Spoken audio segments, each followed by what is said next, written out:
Debnath sir, सवाल आपसे। Trump को लेकर चर्चा अचानक तेज हो गई है जैसे ही इजराइल पर हमला हुआ कि आखिर ट्रंप क्या करने वाले हैं, ट्रंप आखिर चुप क्यों है, ट्रंप का नेक्स्ट मूव क्या होगा और क्या कुछ विकल्प डोनाल्ड ट्रंप के पास अभी आप देख पा रहे हैं?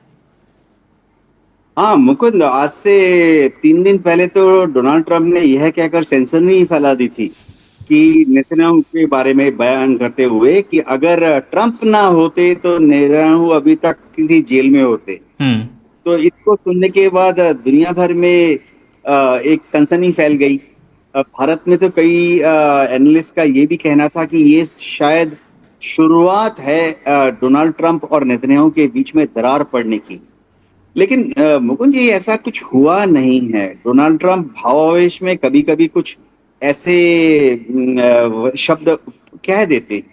अगर हम याद रखें, 2 साल पहले उन्होंने जेलेंस्की को भी वॉशिंगटन बुलाया था और व्हाइट हाउस में दुनिया भर के इंटरनेशनल प्रेस के सामने उन्होंने जेलेंस्की को डांट दिया था।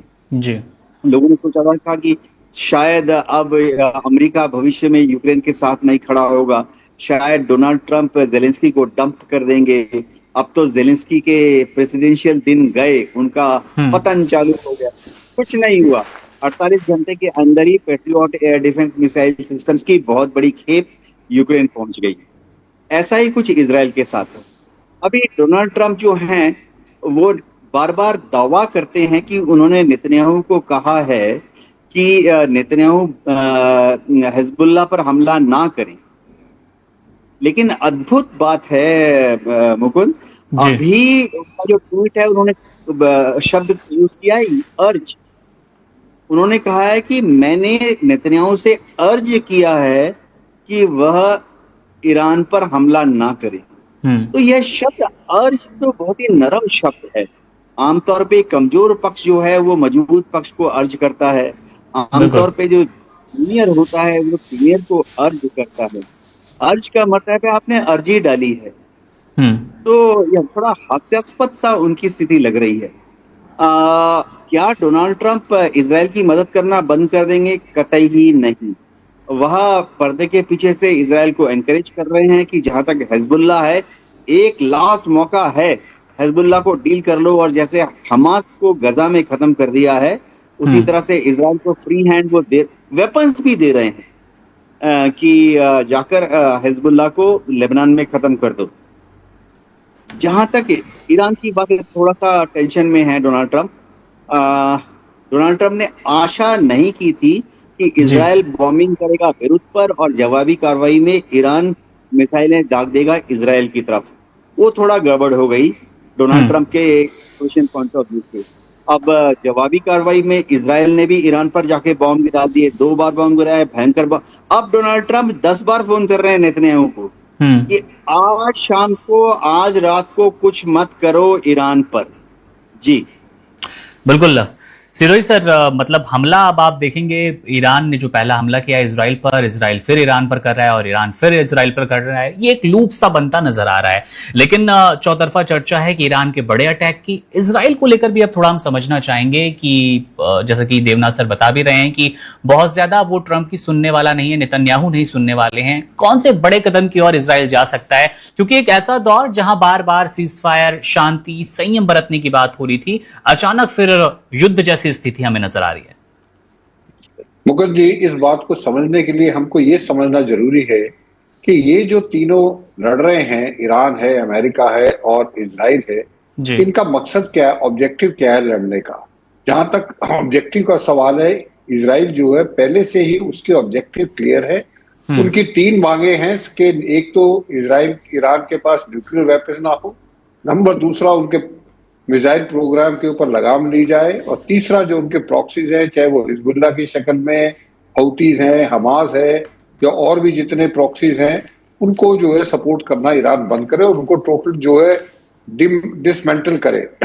तो ये तीनों चीजें जो है डोनाल्ड ट्रंप साहब जो पीस डील कर रहे हैं, वो अपनी तरफ से कोशिश कर रहे हैं, लेकिन ईरान मान नहीं रहा। और जब लड़ाई 3 देशों के बीच में है, तो उसमें आप तीसरे देश को अगर नहीं रखोगे नेगोशिएशन के बीच में, चाहे बेशक आप उनको कंसल्ट कर रहे हैं, लेकिन वो अगर ईरान और अमेरिका के बीच में डील होती है और उसमें इजराइल शामिल नहीं होता या इजराइल की शर्तें नहीं मानी जाती, तो मैं ये कहता हूं ये नेगोशिएशन जो डील है, पीस डील है, पहली बात तो ये होगी नहीं, इजराइल कभी होने नहीं देगा, अगर हो भी जाती है तो वो ज्यादा दिन नहीं चलेगी।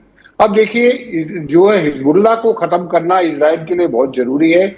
जिस तरीके से हमास को खत्म किया उसी तरीके हिजबुल्लाह को खत्म करना, क्योंकि हिजबुल्लाह ने शुरू करी थी 2 मार्च को ईरान के सपोर्ट में, जब उसने नदर इजराइल के ऊपर रॉकेट दागने शुरू किए थे। उसके बाद इजराइल ने रिटेलिएट किया और उसके बाद जो है लेबनान में घुस गए, और लास्ट में उन्होंने वार्निंग भी दी थी बेंजामिन नेतन्याहू के कि हम जो है बैरूत को स्ट्राइक करेंगे।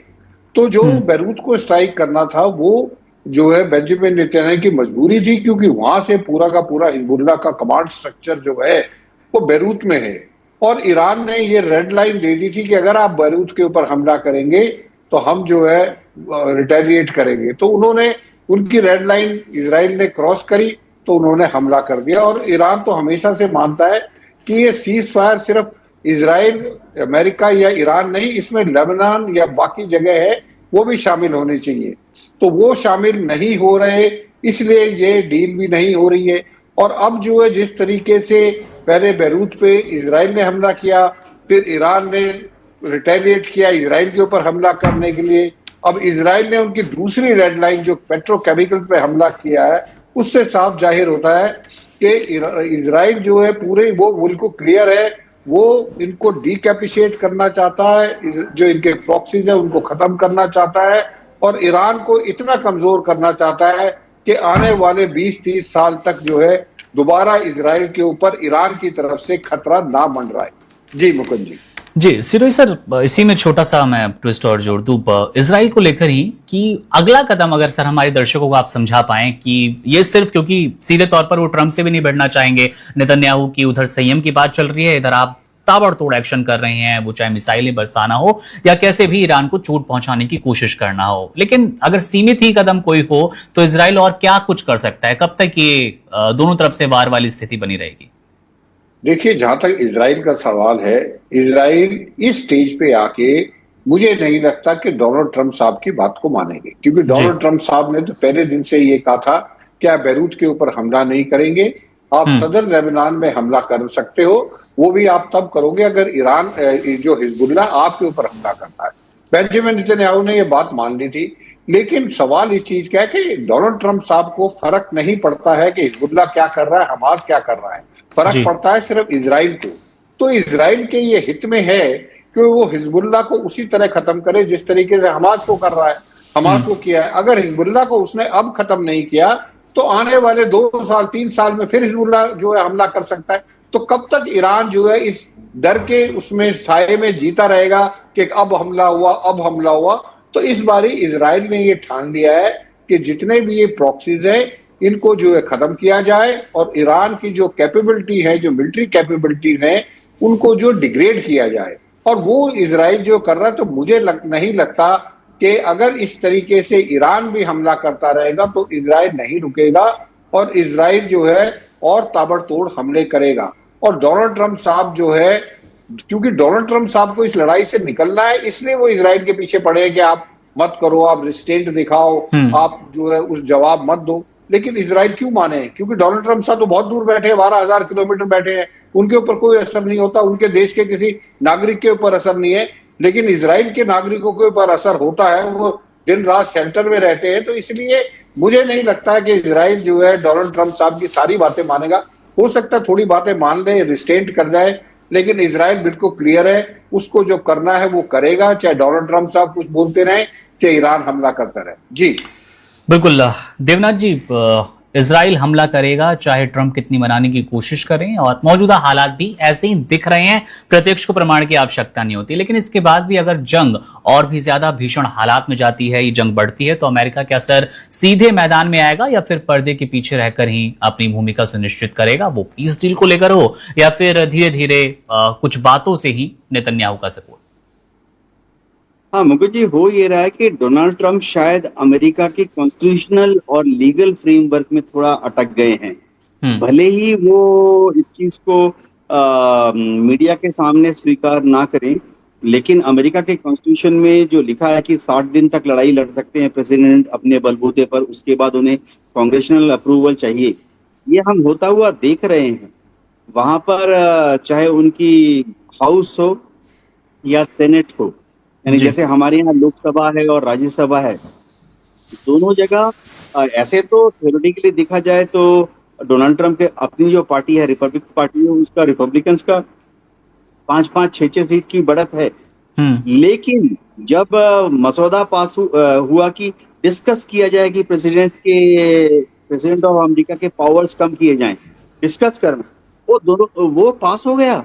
अद्भुत बात है, यानी रिपब्लिकन्स ने क्रॉस वोटिंग कर दी और प्रस्ताव पास करवा दिया। इसी तरह से अभी जब ये प्रेसिडेंट की पावर में ये है कि तीसरे महीने में उनको अपनी फौजों को वापस बुलाना है, तो जब डेमोक्रेट्स ने डाला कि अब हमारी फौजों को वहां से वापस बुलाओ, जिसका मतलब ये भी है कि और फौज नहीं भेजनी है, तो ये भी पास हो गया। तो ये दिखाता है कि डोनाल्ड ट्रंप थोड़ा कॉन्स्टिट्यूशनल यानी संवैधानिक मुसीबत में फंसे हुए हैं। ये अलग बात है कि वो इसको सेनेट में भी पास हो जाएंगे अगर, फिर भी वो बतौर प्रेसिडेंट इन मुद्दों को वीटो कर सकते हैं। लेकिन वीटो करेंगे तो फिर पूरे अमेरिका को पता लग जाएगा और डेमोक्रेट्स तो सब जगह दुमदुमी बजा देंगे कि देखो ये प्रेसिडेंट जो है डेमोक्रेट प्रेसिडेंट है, ये जो प्रेसिडेंट है ये डिक्टेटर प्रेसिडेंट है। तो इसीलिए वो डोनाल्ड ट्रंप फिलहाल सारे इंडिकेशन यही हैं कि अमेरिका डायरेक्टली ईरान में जनरल बमबारी नहीं चालू करेगा, यानी तेहरान, इस्फहान, इन सब जगह पर हमले नहीं चालू करेगा। हाँ, छुटपुट हमले पर्शियन गल्फ में जो ईरानियन स्पीड बोट्स हैं उस पर कर सकता है, छुटपुट हमले अमेरिका कर सकता है जहां से ईरानियन छोटे छोटे एंटी शिप मिसाइल्स दाग रहे हैं जोग्रैब माउंटेन से, बंदर अब्बास के आसपास से। लेकिन ऐसा लग रहा है कि अमेरिका विशाल युद्ध, जैसा कि 40 दिन का युद्ध हुआ था, वैसा शायद युद्ध स्टार्ट नहीं करेगा। वन इंडिया को सब्सक्राइब करें और कोई भी अपडेट मिस ना करें। अभी वन इंडिया ऐप डाउनलोड करें।